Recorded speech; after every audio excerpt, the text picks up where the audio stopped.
What's going on, people? It's a random Saturday night, August 31st, 2019. As you can see on the screen, some topics that we will cover tonight.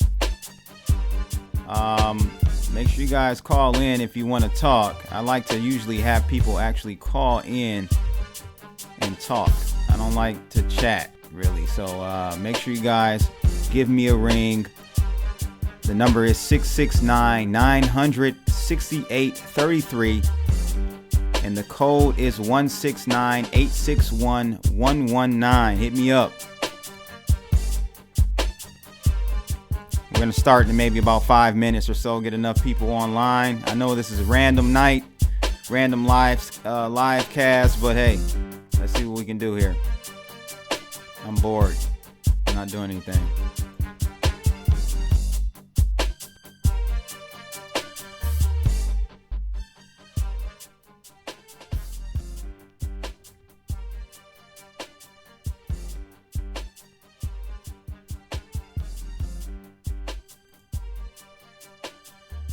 Put that number on the screen for you guys really quickly. 669-900-6833. And the code is 169-861-119. Hit me up. Let's talk. We're going to be talking about Veritasium tonight. Get your thoughts. Cardano, EOS, precious metals.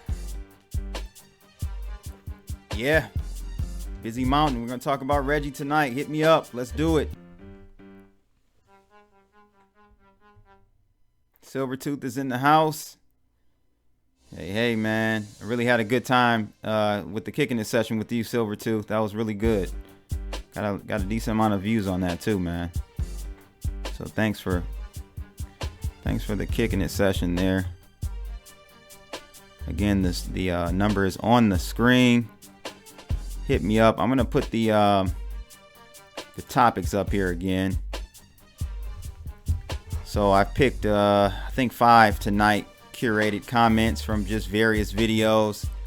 And like I said, we're going to be talking about Veri, cryptos in general. We're going to be talking about EOS. There was a comment about EOS that I picked up. Thought it was a good one. Talk about precious metals.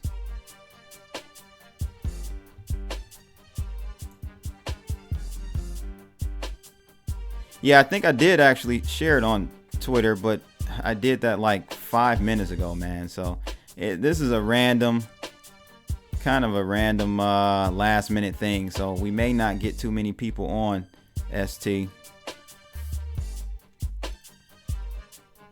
Oh, we can talk about Dave Chappelle too. My man Digibite for Life on Twitter asked me, what did I think about the Dave Chappelle special on Netflix? Sticks and Stones. Absolutely loved it. Watched it with my wife last night. We loved it. That's real comedy right there. You know, no holding back. You know, not trying to be politically correct. I loved it. Absolutely loved it. Again, the number 669-900-6833. And the code is on the screen. Once you punch in, just punch that code in and we'll get you in queue. But yeah, hit me up. We can talk about anything else as well, but I definitely want to talk about those 4 topics, those 4 or 5 topics.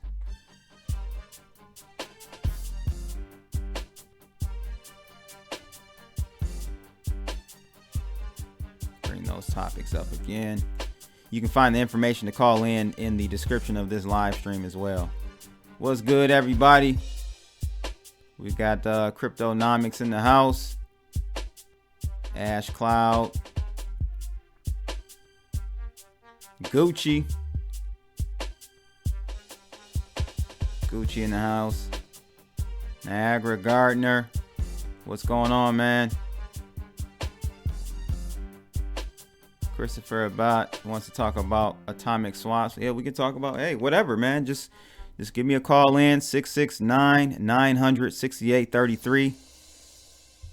And the code is 169-861-119.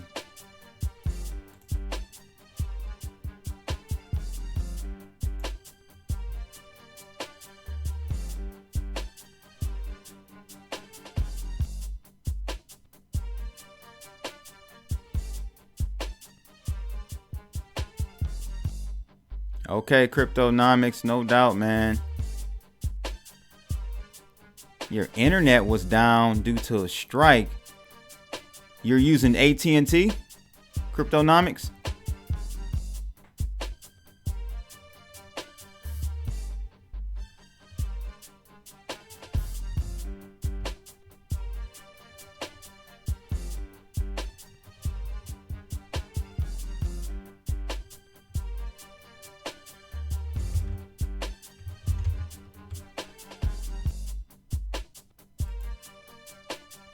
Again, the number is on the screen. We'll get started maybe in about 5 minutes here.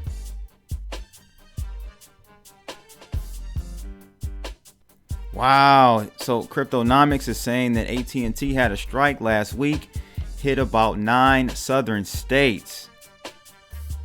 Wow. Did not even know about this. This is crazy. I don't watch mainstream media, so really, I mean, if it's not on Twitter, if I don't see it on Twitter, trending topic on Twitter, I'm not probably going to hear about it. You know, my channels I follow on YouTube really don't. There would be no reason for them to talk about it. I did not know about that.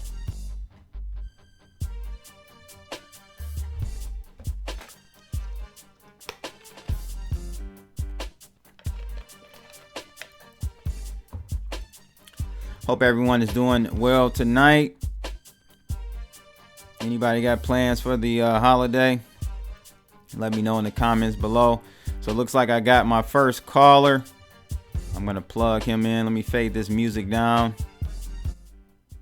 really quickly.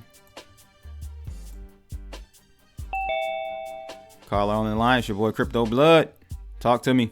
How you doing, my brother? This is LJ. We met in Vegas. Yeah, man. What's the word? Remember?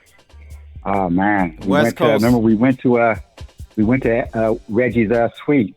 West Coast in the house. Yes, sir. We did. You were in Vegas with us. We sat in Reggie's suite for what, 2 hours, 2.5 hours? Yeah, man. And that was the first time I think you actually had a chance to meet him, right? Yeah. First time up in personal. Yeah. I was impressed, man. I mean, you know, in no way, shape, or form did he seem like a scam or was trying to scam, or, you know, he's taking this new technology, man, and he's trying to find his lane with it. You know, whether everybody agrees that it will or will not work is, to me, it's kind of, that's like picking and choosing winners.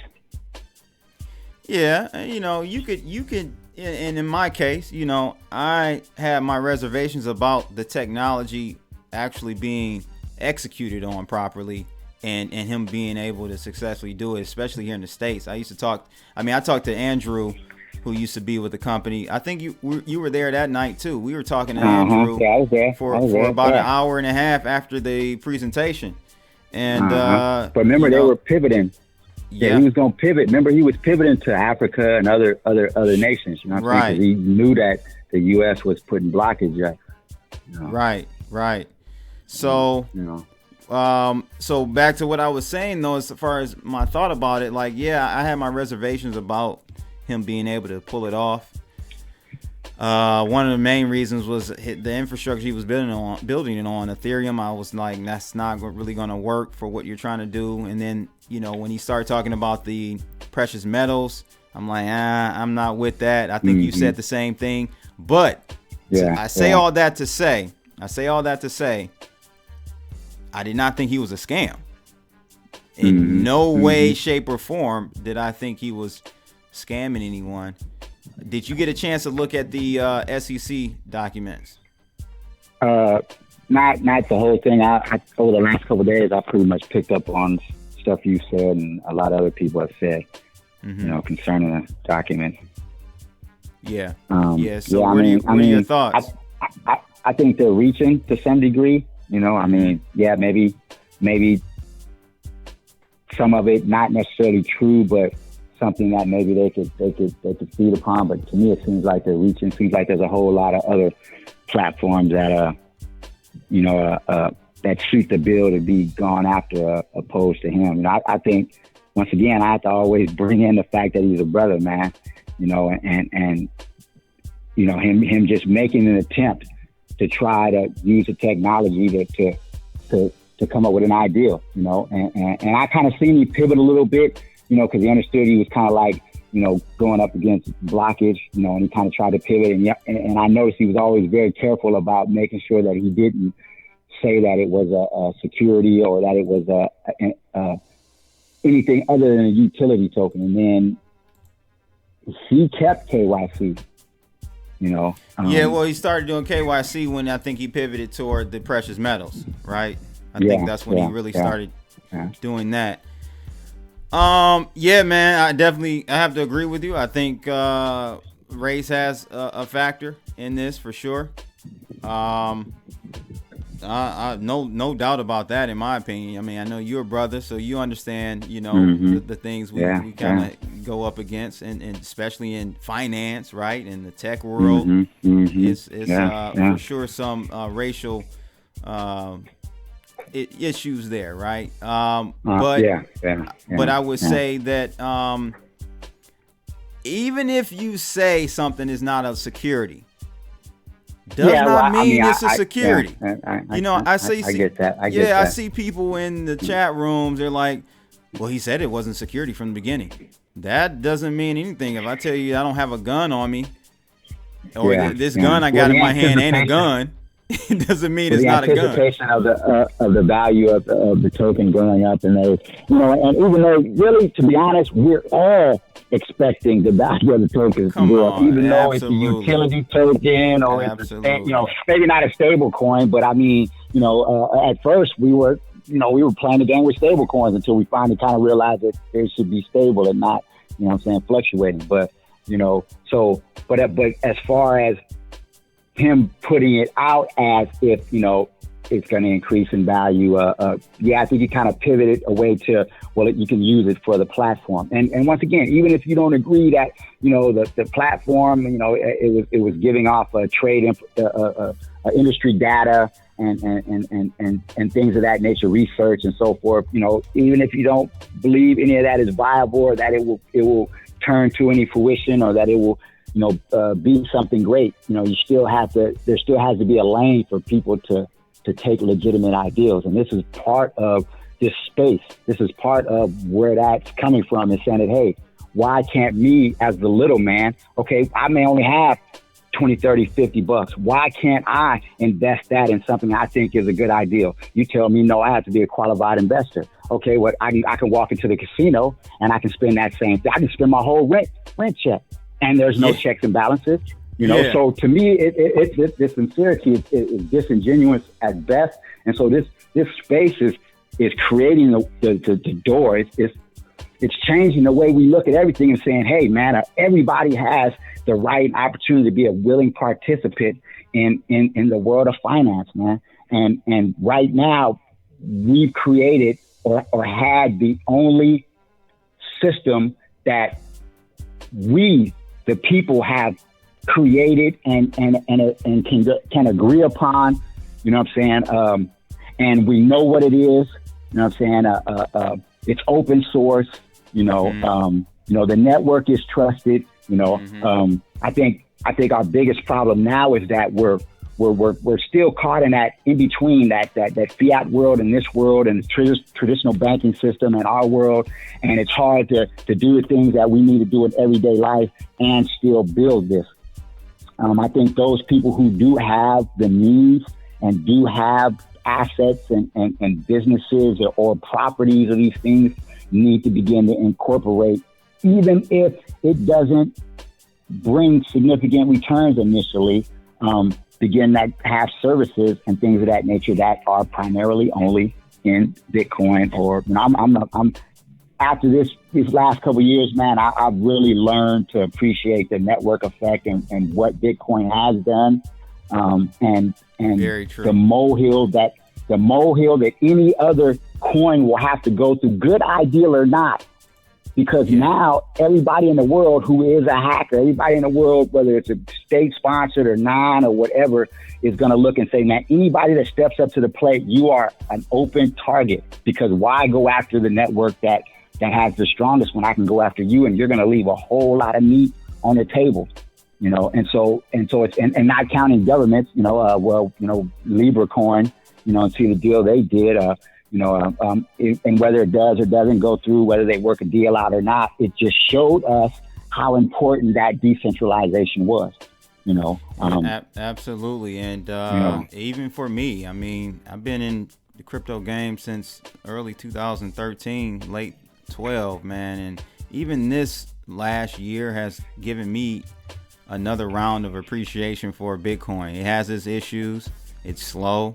It's not a currency. It's a digital asset to speculate with, but it doesn't matter. I can still transfer wealth with it, and no one entity or government can shut it down. Stop it. Right. So they can hurt the price. It has the ability. It has the ability to do that, but it still has to grow up into the maturity to do that. You know, it's not. You know, once again, how many more hands would it have to be in order for it to really be a currency? And then what would the price be at that? So we're still early on that, you know. But the whole thing is for us that see this and understand we have the control in our possession. We have the ability to run with it, or we can look back and say, "Damn," because we're going digital whether you like it or not. So you can have a digital store of value that you have some control over, or you can be handed a system that's controlled by the legacy. Right. What do you feel about the SEC and they have actual proof of Reggie manipulating price on Ether Delta. They got emails of him doing that. They have they have verifiable evidence that he's moved funds from the Veri addresses to personal accounts. I know the fund moving. I know the funds moving. Now I don't know about personal accounts, but I know the funds moving. His argument was something that, because I seen I think it was Tone Day, the law review, and one of the lawyers that was kind of involved in that to some degree was saying that these were things that were already like smart contracts or contracts or things that were already pre-written that were supposed to be, or distributions that were already supposed to be done prior to anything. And supposedly he had forewarned them of this. You know, this same lawyer was saying that for the last 2 years, he's been going and having meetings and trying to work things out with them, you know, and now we're just hearing about it. Now they're just starting to wag the big stick. But what happened during these 2 years or whatever time frame it was that, you know, he's been coming in and having negotiations and meetings with you. So that kind of, you know, once again, I look at the fact that he was making attempts in Africa and other places like this to try to, mess with the world currency, man, mess with the, you know. And so I once again, I have to look at that and say, man, you know, I can't say that this doesn't have a play. You know, this doesn't have a play. Yeah, and again, this just illustrates people out there listening. The value, as my man said, the value in decentralized currencies like Bitcoin. You could take even you could take a Litecoin, you can take a Digibyte, whatever coin that doesn't have an entity to actually go to and shut down. There's power in that, and that's where the network value is. That's where we're deriving that value in Bitcoin, is because that's one aspect. Because you can't shut it down, because you can't manipulate the supply. That's the inherent value. That's why we're at $10,000 a coin right now.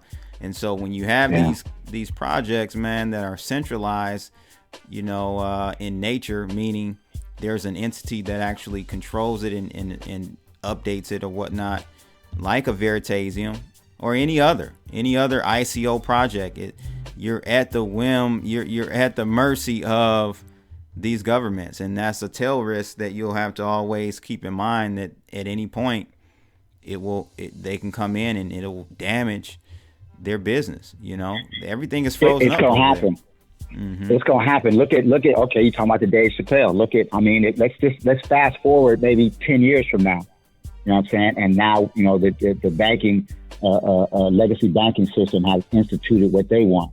Now imagine what they could do to him.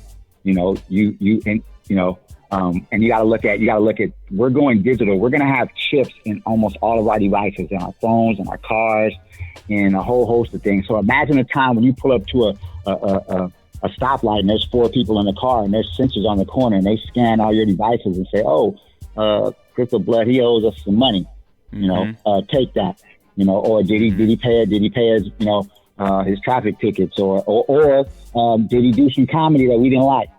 Is he on the list? You know what I'm saying?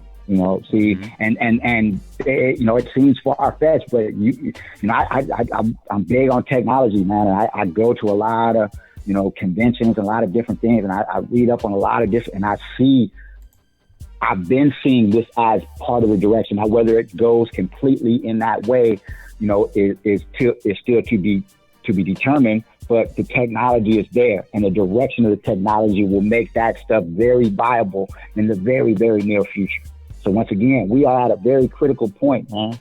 Not only just for the world finance or for the little man or the middleman, but especially for this is something that I look at as far as Black Americans as something that is pivotal. This is something right here, just crypto in the space and the technology behind it is a way that can allow us to get ahead of the curve, because there's even very smart people in this world who still don't get it. We're reaching a mental conscious paradigm where there will be people who were considered smart, but just won't be able to go to this next level of consciousness. And that is to understand and grasp our money and our wealth in an abstract form. That's why it's so hard for so many smart people to get it, because we are literally talking about shifting to a higher consciousness and how we see money and how we see finance in an abstract format. And there's a whole bunch of smart people that just ain't gonna get it, because we're once again. No, they're not, man. They're not. And so let me ask you this. I don't think when I was rapping with you in Vegas, how did you find out about Reggie? Was it through Clif High? And watching videos. I think it may have been Clif High, but I never really. The Clif High thing was always somewhat vague, but I remember him talking about it and talking up on it. But my thing was I'm always interested in when I see brothers. Sure, really absolutely making sense. I think I saw the videos when brothers that actually are need to be recognized, right? So I'm not going to support a brother that's just because he's black, right? Idiot. I'm listening to him. I listened to him. I said, okay, he makes a lot of sense. He's talking, he has a plan. He's not leaning on these people. He's not leaning on these people and saying, I'll work for you. You know what I'm saying? He's taking his economic sovereignty and whatever ideas and concepts, and he's trying to bring them to the world through modern technology. And then I looked at some of his videos on like the previous, like on Wall Street, and talking about crashes and stuff like that. Right. And I just liked the fact that so that's where I know him from, right? I know him from pre-crypto. CNBC. He won Best Trader pick 2 years in a row and stuff. So that's where I know him from, and I always have been very a big fan of him. And but yeah, man, I personally think though, man, from the documents that were released from the SEC, it looks like they were approaching him, so he was spinning it to us as though he was being proactive in approaching the SEC, when all along actually the SEC was doing inquiries and a subpoena. So there are different subpoenas. Like a subpoena doesn't mean you're in trouble. A subpoena will mean they need more info. They're asking for more information, right? There are two different types of subpoenas. But so the thing is, from what I'm seeing, he was telling them like, back off. I'm going to continue doing my thing. Like, they asked him to shut down. They asked him to stop. Give the money back. Do you think that was a good move by Reggie Middleton to keep going? You know what I kind of look at? I look at it like this in some ways. If you were a young man, then maybe. But I mean, whether like I say, once again, whether the platform works or doesn't work, that still doesn't determine how that individual may feel about his ideal and concept. And once you reach a certain age, your ideal and concept, if you believe in it, you're gonna go to wheel. You're gonna go to the wheels, man. You know what I'm saying? Now, when you're young, you know, but you reach a certain point, you know, especially if you believe it's your ideal, then you think like, damn, what am I gonna do? What if I walk away from this? What am I gonna do? You know, now if I have enough money to say fuck it and just chill, then cool. But right. You know what I'm saying? You know, especially if it's like what I think that, yeah, maybe, because once again, the last 3 years, 4 years of this crypto, a lot of stuff has been in the Wild Wild West, has been on the edge. Yeah. You know, and so it I think the better platforms were just more or less always conscious of the fact that, you know what I'm saying, you know, we may have to either pivot or, you know, readjust to either suit these people or pivot, you know. Hopefully, you know, you weren't too far out of line. You know, Michael York in the chat room says he feels that Clif High should be held accountable to the SEC too for aiding in the Veritasium pump. What are your thoughts about that? Let me tell you something. All the times that I heard Clif High, I never. You got to run again. He was using he was making interpretations off of conversations. Yeah. You know, that's not. I mean, I forgot the exact word of the technology that it is, but his linguistics. Predictive linguistics. So I mean, once again, to me, right there, when you make that title, that any sound-minded person would say, well, that's just a guess. Yeah. You know, and so basically, you know, and he's presented as really, for the most part, new science. And we're just taking the conversations of the people. Just because of the conversations doesn't necessarily mean things are going to go in that direction. And it was just saying that, hey, I'm taking these conversations and I'm, you know, it's still very vague, but we're trying to see if we can pull some pictures from up out of this data and these words. You know what I'm saying? So once again, you know, it's still early on. They'll probably 20, 30, 50 years from now, that science will probably be very, very solid and very good, you know. But we're still early on, and I always took it as that, you know. Yeah. So I agree. I don't think Clif High should be held accountable for anything on the end of you know, Veritasium or PPT or anything like that. But and we were talking about this in the Webbot chat room on Telegram earlier today. My man Brad Alexander made some very good points about the fact that, and again, I know you don't follow Clif like that, so I'm just kind of speaking here. The fact that, you know, when stuff starts to get thick, Clif disappears. You know, he stops talking about it. He doesn't give any update to any of the individuals, because a lot of people, I would say 90% of the reason why Reggie ICO was the success it was because of Clif High and his following. He has a huge following on YouTube, right? So if it weren't for Clif, Reggie wouldn't have raised not nearly anywhere near the amount of money he raised. Yeah. And so I mean, I don't doubt that. Yeah. So, you know, my issue. Go ahead. I would say so. You know, at what point? I mean, like, do people expect like Clif to just have one show about it or 10 shows, or, you know what I'm saying? You know, I get tired of people saying on in our space in the videos, hey, I'm not a financial advisor and woo woo. You know what I'm saying? Because technically, once again, you know what I'm saying? If you're not doing your own research and woo, and I've in the last, since 2016, when I got into crypto and Bitcoin, I've gone through the ropes of all the high ups and the, you know what I'm saying, and then all of that different stuff, you know what I'm saying? And I take it in stride because it was a learning process.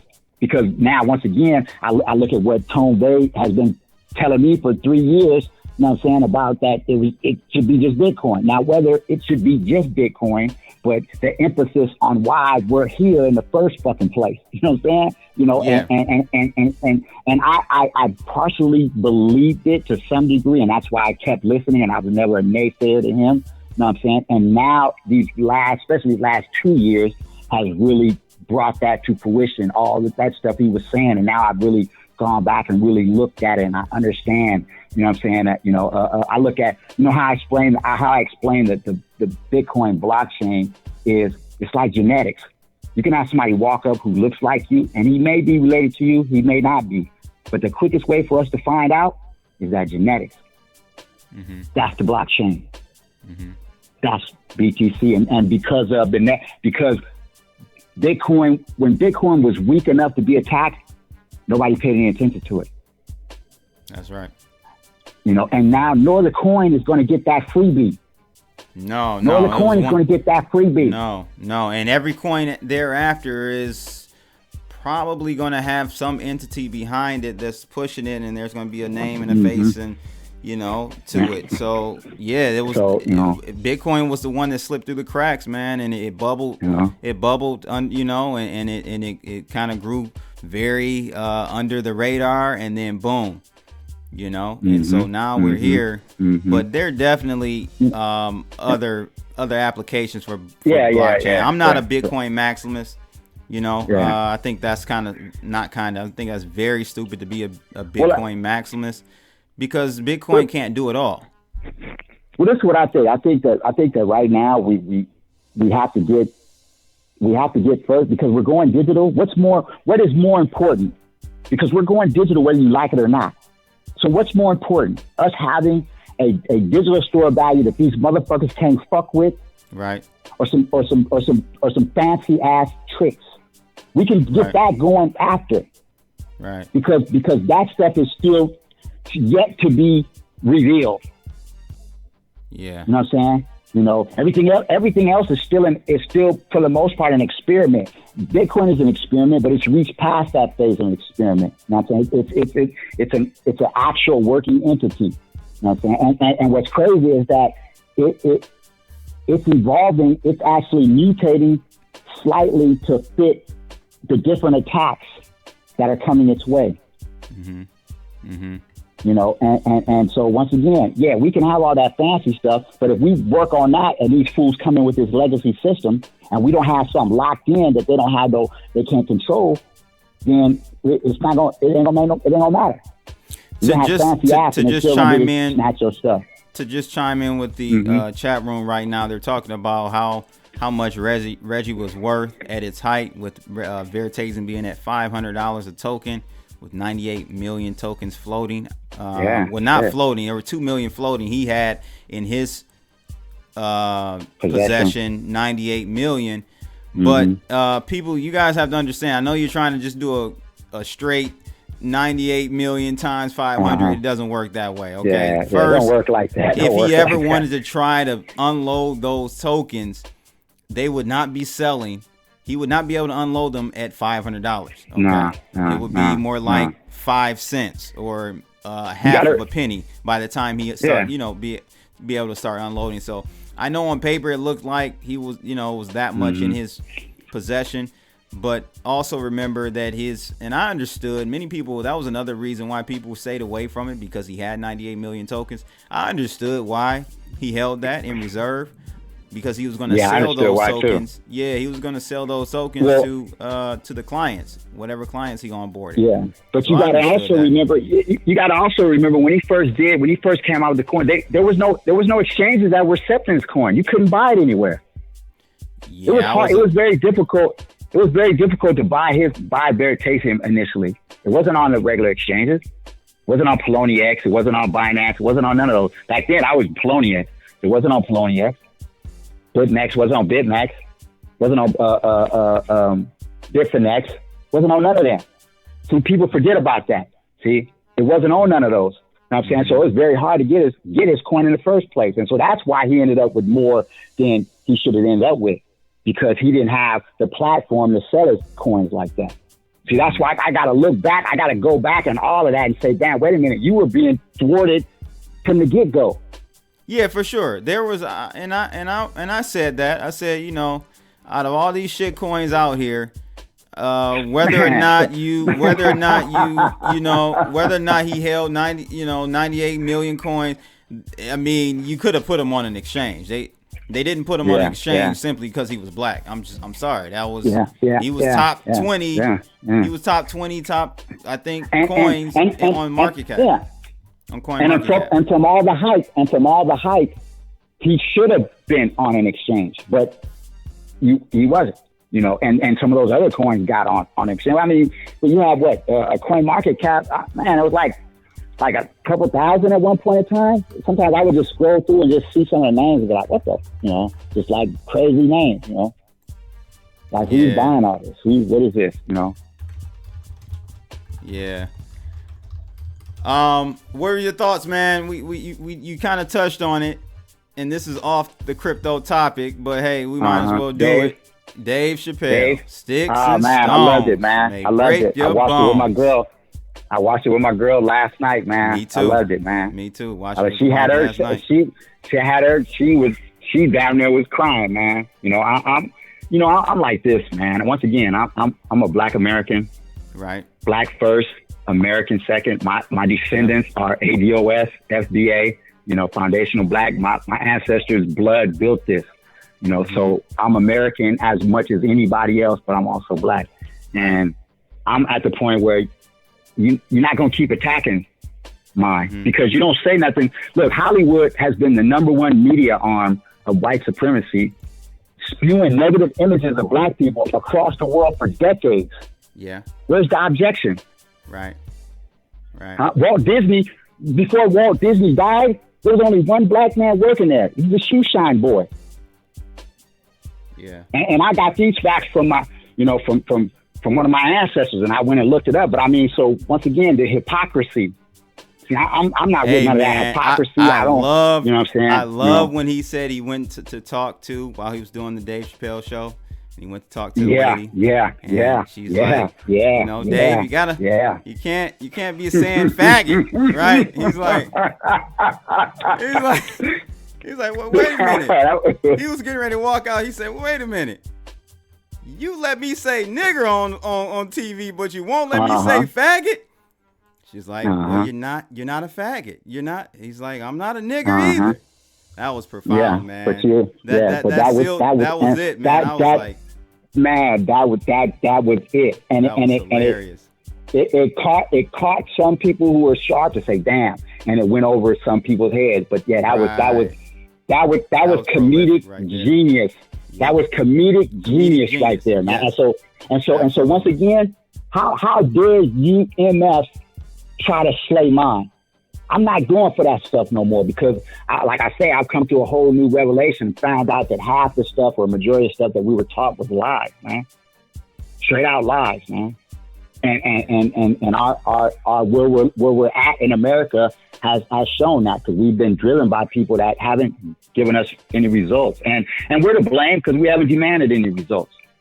We keep going back to the same plumber that keeps fixing our pipes, and every time he leaves, the stuff is still leaking. Yeah. And so I'm like, how dare y'all? And again, guys, call in. We're just having a conversation right now. Make sure you guys call in. The number is on the screen, 669-900-6833. And the code is 169-861-119.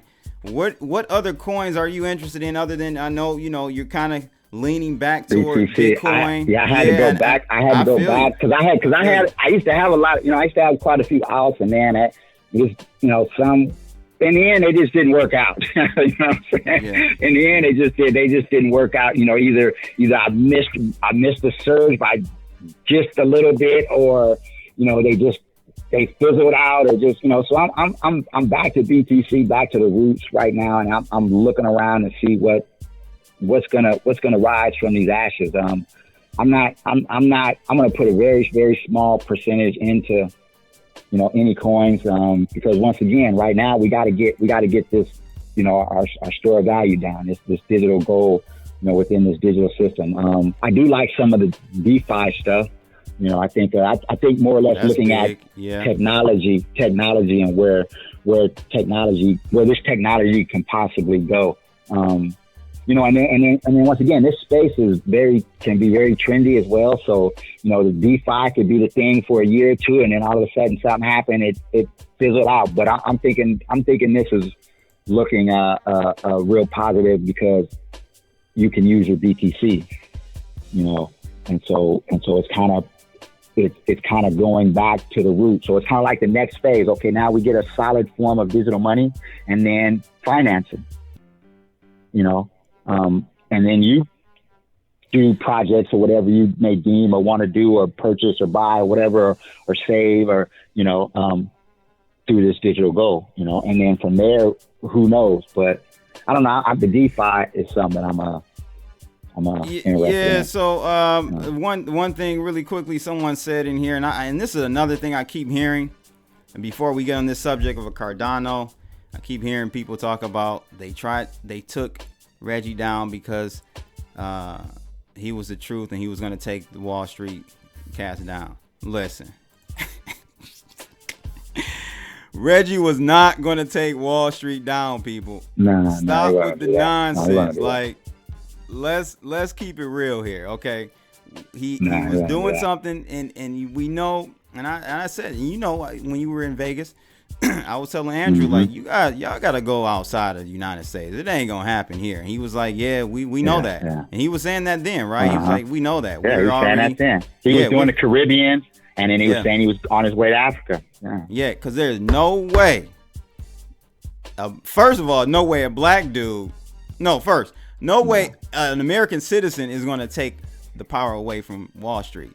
Secondly, ain't no way a black dude is going to do it, of all people. So it's just not. It wasn't going to happen that way. You know, so I hear people saying that. I look at old boy BitMEX, same thing. I mean, you know, maybe things are a little shaky or whatever, but I mean, people that went to BitMEX, they knew what they was getting into, you know. Once again, you know, my thing was this, you know, I learned about, you know, I wasn't like you, so I didn't get the chance to go Wall Street or anything like that. I learned about the markets sitting in somebody's cell, man, you know. And I taught myself, you know, how to read the charts. Name is still in the pen. And that's one of the great stock picker. What's his name? You talking about old boy in San Quentin? Yeah. The dude that taught himself, or you talking about? Yeah, I forgot his name, but I know you're talking about. Yeah, he's from Oakland, right? I think, Oakland. Yeah. He's in San Quentin. San Quentin San Quentin's the only prison that has a lot of programs because they got over 1,500 volunteers that come from that area that go up in there. That's the only prison in the state of California that give you action like that. You know, you know, you have other prisons that have, you know, volunteers here and there, but usually it's some church group. It's not really teaching anything. They literally have college professors coming in there teaching classes, and all you got to do is sign up, you know. But San Quentin's a level 2. It's what they call a minimum security, but it's like a minimum security that lifers, once they work themselves down, that's one of the few places that they can go that's minimum. Normally they can only go to a level 3, you know, because that's an old style, you know, so that's kind of the reason why. But they have a lot of programs there, so, you know, he's fortunate with that, you know, under the unfortunate circumstance. Little troll box said a black dude became president of the United States 2 terms. I don't think racism is the primary thing that stopped Reggie. What are your thoughts about that comment? I hear him on that, but what are your thoughts on that? You know that black Americans lost 40% of their wealth during the 8 years Obama was in office. Right now we're at home ownership. Let me do a clap. I gotta do a clap on that one. You know, you talking real stuff black now. Home ownership is at a 20. This is what I'm talking about. I said, listen, I just in 2013, I just finished doing 13 years. For 13 years, tell the audience about your story. I read for 4 hours. I come out of the streets of Los Angeles, man. Everything that these streets have for a black man that's negative, I had either been involved in it or been a victim of it. They sent me to juvenile prison. You know, they begin to try to breed animals, and they begin to take a whole host of us and send us off to these places called California California youth authorities, and these were places that gladiator schools that were training young men to go to prison. And all the people that went through that system with me were often the most well-adjusted in prison. And I had to go through that cycle a couple of times, man. And I'm talking about some serious stuff. Right. This last term, man. I had made up my mind, man. I got it. I looked at the statistics and I was like, the statistics say the recidivism rate is high. And I looked in the day room and said, okay, well, I got to do the opposite of what y'all doing. So y'all playing chess and dominoes and all this serial stuff. Okay, well, when I was a juvenile, I played all that stuff. You know what I'm saying? So I spent the next 13 years and I studied 4 hours every single day. I had cellies that I drove crazy because I wouldn't talk to them. If you ain't talking about nothing, dude, I don't got nothing to say to you, man. The TV's on, radio's on. You can drive to that. I got 2 boxes of books. One box I've already read. Another box I need to go back through. And you got to understand that in there, you don't always get the reading material that you want. So I had to work around. Like I ended up getting a SFO magazine. I ended up getting the Investors Business Daily. And I had to learn the difference between the Money magazine and real, information, not what they were giving the masses, what the players were doing. And that's when I got into SFO and Investors Business Daily. But I had to finesse that. I would meet white dudes that had money whose parents was trying to get them to change their lives and would talk them into getting the subscriptions for these newspapers and magazines. And then they would get disinterested in it and they would slide them to me. So now I got stacks and IBD was the first. IBD and SFO was the first one that made me see charts and made me see the difference between fundamental and technical analysis. Because when I would read Money and Forbes, you really wouldn't see a lot of, you'd see a little basic little graph, but not really any charts. You never saw that. It was just always text. And then these other magazines were telling me that, look, you need to see the difference between these 2 forms of education. And I ate it up, man. Like I said, 4 hours every single day, man. I wouldn't talk to cellies. I wouldn't, if we chopped it up about something that was educational, cool. But if you was talking about nothing, man, I got better things to do, man. And I thought cellies crazy, but once again, I wasn't no new hat. This wasn't my first time. My first year ever in prison, I spent it in Corcoran Shoe, which is that's like deep segregation. That's like solitary confinement. You're getting sentenced to a solitary confinement term. And I did too. I did a Corcoran Shoe, and then I ended up doing a Pelican Bay shoe, both for stabbing assault. So once again, me coming from the LA County Jail in gang modules and singing chants and this hero stuff. When I get to prison, I'm ready to tear this motherfucker up. Right. And my first year in prison, I spent it in the hole. I got stabbed in the head. I got stabbed in the head 2 days after I got to Chino reception. This was back in the late 80s, 87, 88, somewhere around there. So I go to medical. They let me out of medical. They sent us back to the main line as being victims. So a week later, I break a knife in a dude's shoulder and neck. I end up spending my first year in prison in the hole, in solitary confinement, Corcoran Shoe. And then from there, they sent me to Pelican Bay. There was a time when I didn't think I thought I was going to die there, man. It took, one day for me to get a piece of paper and realize that I can go home, man. I went to New Folsom, ended up in a Lancaster when they first opened that up, That's crazy, man. So it's just crazy that you see the power in crypto for a brother like you. I you know what I'm saying? Man. It's I see it, man. I see. But it is, and it's the man. beautiful thing about this technology is for like every person. It's for everybody. It's for everybody. Poor, it's for you. It's for rich. It's for rich. It's for people who. Right. There's once again, like I say, how Bitcoin is able to morph into the needs that people need at that particular time. Look at like Argentina right now. You know what I'm saying? And then, and then we can go all the way to the other spectrum where we know North Korea and Iran are doing their little thing. know what I'm saying? And then we can go to other aspects. So, I mean, you know, the remittance for you know, people coming from different countries and so forth. I heard just the other day that the Indian citizens are like their wealth is like bulking up on that. You know, we look at these different things. And that's another thing that I love about Bitcoin. Bitcoin teaches you. I tell people this, man. I've lived all my life and nobody's ever given me $1 million information. They've always said work hard, go to school, and do this and that. And that's generic. And that's true it's true to some degree, but it's generic. There's a whole lot of other stuff in. Well, there's a whole lot of other stuff in between that you got to do too. Yeah. You know what I'm saying? But Bitcoin specifically is $1 million. Nobody's ever given me information like this that's ahead of the curve, man. I'm before everybody else. Mm-hmm. That's in human history. That's very, very unlikely.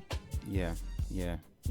And then to see it and understand it, you know, and that doesn't mean that we're gonna have some, you know, bumps along the way and so forth, and they could snatch it away from us.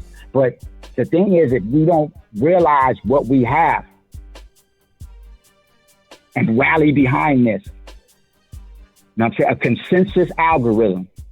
See, when you know, man, when like I say, when I was hearing a lot of stuff, see, all those years, all the stuff I read, I wanted to train myself to be able to see something. I used to like, there were like ways you could get like free magazines, like if you did, like you could get subscriptions with stamps. So I would get like art magazines.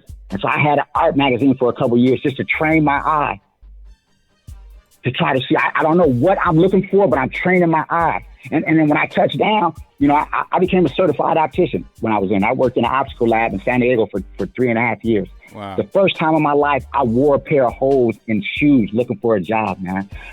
Look, we were doing work for places, and I went back to those places, and they denied me. And we were doing 1,700 pair of glasses a day. I went to LensCrafters. They were doing 20. I had to let them know, I can do all of your 20. That's nothing.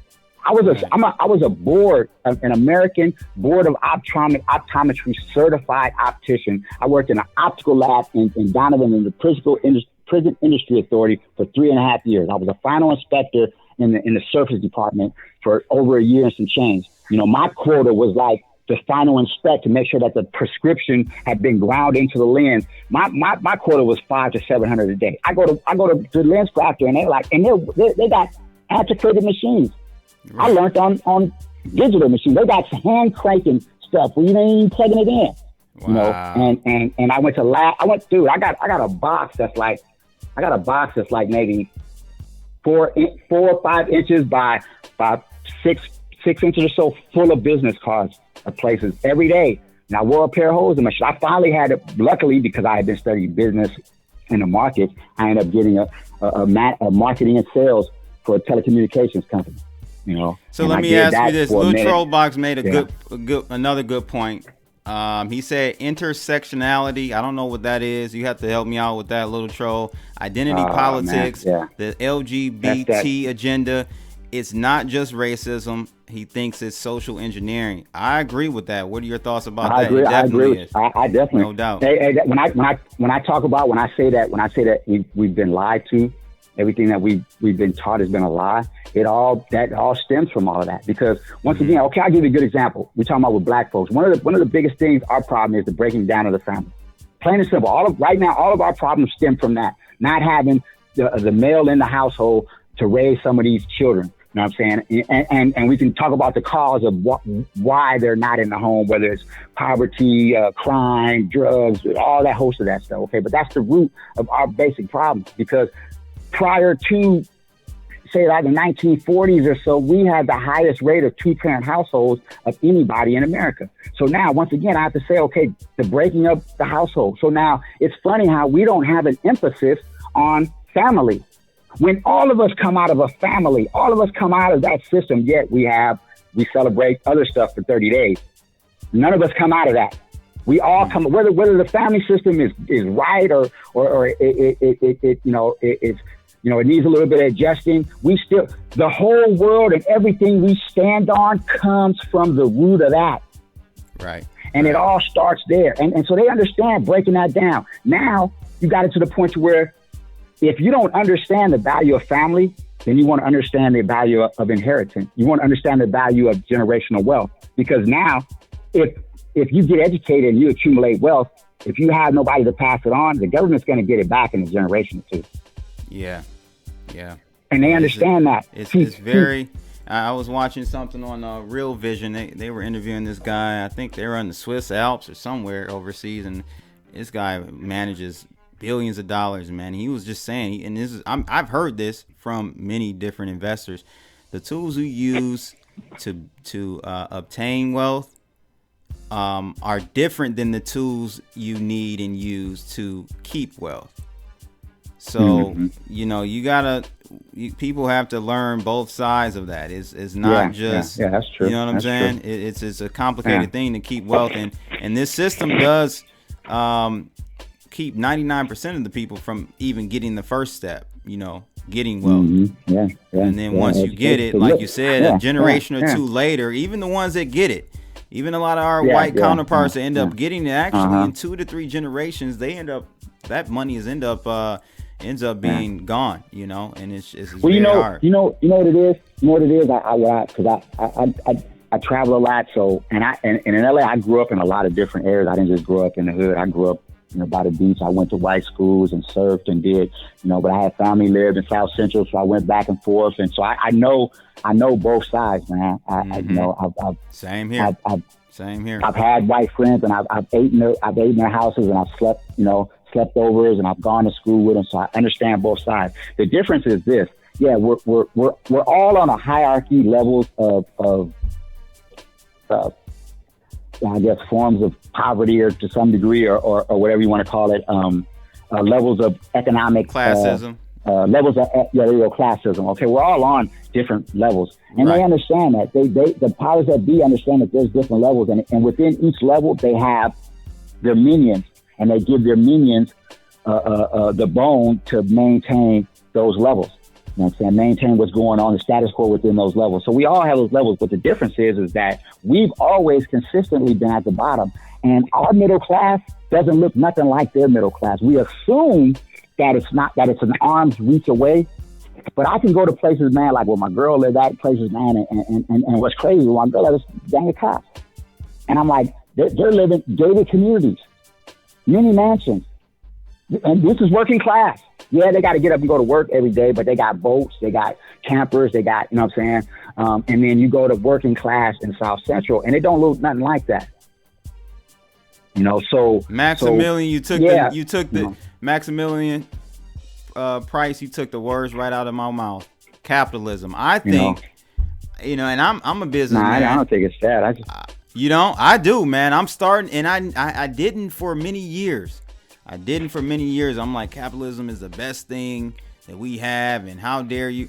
But I'm starting to shift away from believing that capitalism is the best system. I don't believe any human system is ever going to be perfect. That's You're right. A falsehood. Absolutely. That's a falsehood. But my whole thing is this. We can't say that because of the simple fact we haven't participated.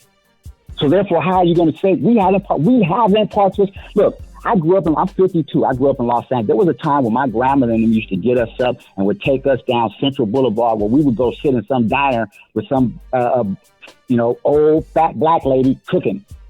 Mm-hmm. The liquor stores and all these other things. They might not have been always the best of businesses, but they were businesses. Now, you'd be hard pressed to be served by black folks in this city. When I travel, like I went to Chicago, and I had to tell these folks, man, I can't get served by my folks in my city. It's unheard of. And we don't have, and it's really been decimated. Who are you being served by? Illegal immigration. Illegal immigrants, man. Yep. Los Angeles, man. Look, I've been arrested for not having ID, and then take it to the substation, and then once they fingerprint me, let me go. How the hell is somebody living here 20 years and never get arrested for not, and they don't have ID? This is what I'm talking about, man. This is a whole different way things is being portrayed, and the way we're being treated, man. And once again, the people that call themselves representing us they're not representing the truth, nor are they speaking up or have any concern for us. You know, it's like, well, as long as we're at the bottom, then I don't got to worry about me being at the bottom. And that's kind of the concept. And that goes for each of those levels and each of those people. You know, they come in and, hey, well, as long as they're at the bottom, we don't got to be at the bottom. And that's fine. I don't, you know what? I don't fault any man for doing what he feels he needs to do to maintain the security of his own. I fault the fact that we ain't been doing the same thing and we've gone for the same okie doke. You know, I looked at a video that Malcolm spoke about in 1965 where he said, man, the white vote is split. You're the deciding factor. He said, you're a chump because you ain't going to get nothing out of it. And I have to look back and say, damn, how many years has that been passed? He said that in 65. How many years has passed? He called us straight chumps for voting Democrat because we wasn't going to get nothing for it. Yep. It didn't matter whether they had the minority, the majority, or any of that. I woke up to that, man. I woke up to that maybe 7-8 years ago. I'm like, no, I'm seeing what's happening here. This is my people in the hood. Same issues. They're, and they're voting just by Detroit, default. We don't even. They don't even earn our vote. We just give it to them. Earn it, man. And they just give it to them, man. And that's crazy, the end result. Look, the end result, man. It's crazy. Like I say, I read a lot, man. I'm in statistics. I don't. Every now and then I might watch a movie or something, but my entertainment is like studying shit. You know what I'm saying? I regret the fact that it started so late in life. You know what I'm saying? Because I had the aptitude. But there were no elders to say, hey, he's talented in this, push him in this way. He's talented in that, push him in this way. You know what I'm saying? See, we got these people telling us, let's let your kids just do whatever they want to do and just be, hopefully it'll work out. Well, no, you steer them in the ways of their natural talents. And then later on, if they choose to do something else, that's fine. But they cement their natural talents, which is what's going to open the doors for them, not the stuff that they're not good at, that they just want to be. I want to be a singer, but I can't sing a lick. So I'm going to have a hard time being a singer. But the person might be good at math, or the woman might be gorgeous. You know what I'm saying? And all those doors might be open to them because that's their natural talent. You know what I'm saying? They'll always do better at that than others. Mastermind said the next phase of humanity will be spiritual phase. I think we're kind of getting into, I don't know if if spiritual and consciousness being more cognizant, or you want to say that like the third eye. I think we're moving into that as a society as a whole. Yeah, I don't know about as a whole. I don't know about as a whole, but I think we're reaching an impasse where there's going to be people that are going to have a spiritual awakening. You know what I'm saying, about what's really right, and then we're gonna have people that are gonna be led by some demons, man. Yeah, so I mean, do you, so you, when you say you don't think it's all of us, are you saying from a race perspective, or are you just saying no? I say the overall. I say I think there's going to be a bigger shift that's bigger than racism. Like for example, today my daughter, I just went to her baby shower. I'm proud that she chose not to kill her child. Because I respect the fact that there were thousands of people who sacrificed a portion of themselves so that I could be here. And who am I to kill off their genetic contribution? You know what I'm saying? Because people chose not to be themselves. There were times when people said, hey, I'm not going to go do this that I want to do because I have to go do this because this baby needs to be fed. Even the villagers, when we didn't have much of anything, people understood that even though this baby can't contribute, I'm going to go and contribute for that baby. So I'm loving and proud that she chose to do that. You know what I'm saying? And so talking about that, there's going to come a time when, and that's not a racial issue. That's a human issue. Yeah. Because that's a human issue, because I was looking at some statistics where it was talking about that there was like a 20% of the population that just out of natural reasons would not be capable of reproducing. And then you have another portion that would do it because of choice. And then when they factored it all in, there was only a very small percentage of people that we were actually depending upon to reproduce. And some of those people would be people that either would not be capable or would choose the wrong mate. So you're reducing the chances even more. And so, I looked at the statistics where it said in 2017, black we were aborting more babies than were being born. So we're in a negative birth rate. And the math on that is not good, man. We're in a negative birth rate, man. You know, and then not counting, they say 40% of gay black men will be HIV positive in their lifetime. 40 to 50%, actually. This is a study. And I push this. So where's the up? That's genocide. Yeah. If we took any other segment of the population that said they are designated to 50% have this disease, we would say that's a health crisis. That's an epidemic. We got to do something because those numbers. So now if you add that and crime and all these other things, man, they're hitting us from so many different angles. You know, but on that bigger issue, that's a human issue, and there's going to come a time when some of us are starting to look and say these 1% or these other people who are leading the masses and with these lies. There's going to come a time when there's going to be a conflict, you know, because one side is going to have to. It's reaching a point to where both sides don't seem like they're going to be able to coexist. Like Dave Chappelle said, the world that y'all is creating, I don't want to live in this. Yeah, man. I really, again, back to Dave Chappelle. I really loved his stand up because he's touching on subjects that we need to talk about, man. You know, my audience is primarily white.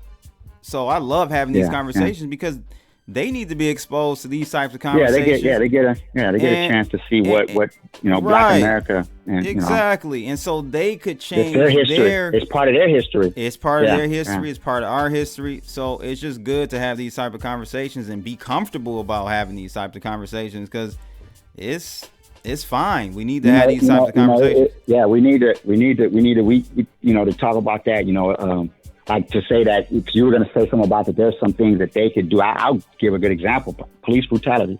I was slapped at 11. My first interaction with the police was at 11 years old being slapped. And most of the people I grew up with, that was their first introduction to the police. The police came around to let us know we're the ones that run shit.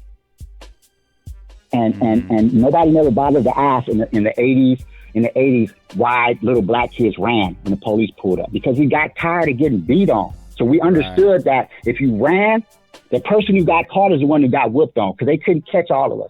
And so we learned how to hop sensitive, but nobody. Do you remember the incident back in the 90s here in Detroit, Malice Green beat by I'm not for sure. A group of cops. He died. That was my cousin. It made like it was the what's my man out there in LA? The Rodney King. It was the Rodney King before Rodney King. So I've witnessed, for years, and my family has witnessed for years how police treat us, and that's a whole nother conversation. But what I was saying about how it could be nipped in the bud. The old Dick Gregory. I love him. I went and seen him before he passed away, but he spoke on something about, man, that the quickest way, money moves everything in America. And if we created slush funds for police departments and they were judged based on how the community judged them, and if they judged certain ratings, then they got money for college funds, they got money for, a whole host of things. That right there would clean up a whole lot of that, because there would be cops that would be saying, hey, man, you fucking with my kid's college, man. My kid's about to go to Yale or Harvard, whatever. Hey, man, you fucking with, you know what I'm saying? But because there is no emphasis, there's no emphasis on them actually making a change, working for the community. You know what I'm saying? There's no way that the people in the community shouldn't have some determination as to who's patrolling that community, because we're talking about our kids. I remember that story about that. She was like, a 9-year-old black girl who the police killed her, and she was sleeping in her grandmother's bed, and they did a raid, and it was the wrong house. Police never had any remorse or none of that stuff, man. And the cop got off. You know what I'm saying? So once again, Dick Gregory talked about it. He said, man, that would nip it in the bud very quickly, man. And so once again, white America could easily push that, but you have most white America doesn't believe that police brutality exists. They believe that aliens exist before they believe police brutality. And like I say, in many cases, I don't even blame our counterparts, because it's more of you don't know what you don't know. right? If you never experienced something, we've experienced that growing up. We've experienced it. Yeah. Firsthand. But I mean, at some point in time, you have to ask yourself, well, these people they've been screaming this for how long? Let's just look into it. They've been screaming this for a long time. Because you got to realize, we have stories where our grandfathers told us about being beat up, our great grandfathers, our uncles. This is not one generation, so we already know to kind of expect this.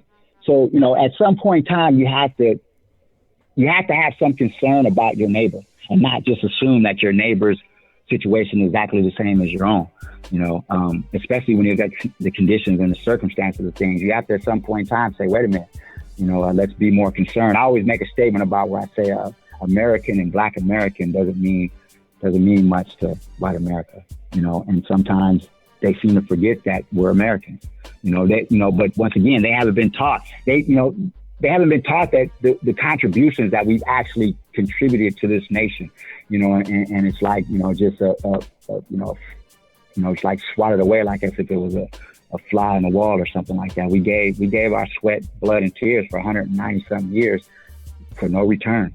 This nation became the greatest nation in world history and human history in the shortest amount of time. And it was great because of free labor. I don't think there's any one of your listeners that would be listening if they didn't have 5 people working for them for free, that they wouldn't be rich in a very short period of time. Yeah, absolutely. Yeah, no doubt. No doubt. No doubt. That they definitely are, white America definitely has many generations ahead of us in that regard. They say 250. They say, the statistics says it would take us 250 years to get the wealth that white America has. Right now, we own 1% of 1% of U.S. wealth. Let's circle back and bring this back into the fold with cryptos, right? Is Bitcoin, are cryptos going to be that catalyst to shift, that paradigm shift? Again, not just for blacks, but for middle class white people, for poor, for the world. Yeah, for the middleman period. For the middleman period. The middleman period, Right, you've got how many billions of people are in poverty globally? I think it's like you got more people that don't. 7 billion people, but I think it's like 5, 6. It's up there as far as how many people are. I don't know whether it's put it this way. I know for a fact it's not going to move the world out of poverty. What it will do is it will give those who haven't had an access at capital markets, financial markets, it will give them access to play the game. Maybe not at the at 100,000 or 1 million, but for example, when I got out the pen, I had learned about stocks and all that, and I realized when I got out, I couldn't even trade because I didn't have no money. And so I sat on the sidelines like, dang, man, I don't have no money. And then crypto came along. So now I can take $20. See, I can take $20 and learn. And if I lose it, I learn. I take $20 and go to the liquor store. I don't get shit. So it will open the door for those who want to learn. Remember I said BTC teaches you. It's one of the best teachers. It teaches you because it forces you to learn not only about money, but to learn about economic history, to begin to see the macro of the world and what's going on, how that relates, and how technology is beginning to bridge all that. So to push back, I asked Max this when Max Kaiser when he was here. I'm like, man, we look at the distribution of Bitcoin on the blockchain. Mm-hmm. It's like 90% of the coins are owned by like 10% of it was something close to. I'm afraid, and you kind of give me your thoughts about this before we wrap up. Are we just repeating the same thing over again? This is what I think. I think that some of those numbers may be skewed because I know for a fact I don't have a whole lot of money, and I've probably got 4 or 5 wallets. Mm-hmm. Maybe even more. You know what I'm saying? So I think some of that is skewed, but I do think that there are a gang of whales. I think that we have. I think instead of shifting out the scared hands, we got to shift out these heavy hands. And so that's part of what we got to do. We got to shift out these heavy hands until it's distributed a little bit more. Yeah, we're gonna have those problems. But once again, what are you expecting? we're literally talking about fundamentally changing the most significant thing in our lives, man, and especially once again in that digital direction. We don't have a choice to go back. We don't have the choice to go back to the drawing board. We don't have a choice. Mm-hmm. And if the people don't understand this and get this, all of their fears are going to come to fruition. So I don't believe that it's going to bring everybody out of, but it's going to allow this little man to play the game.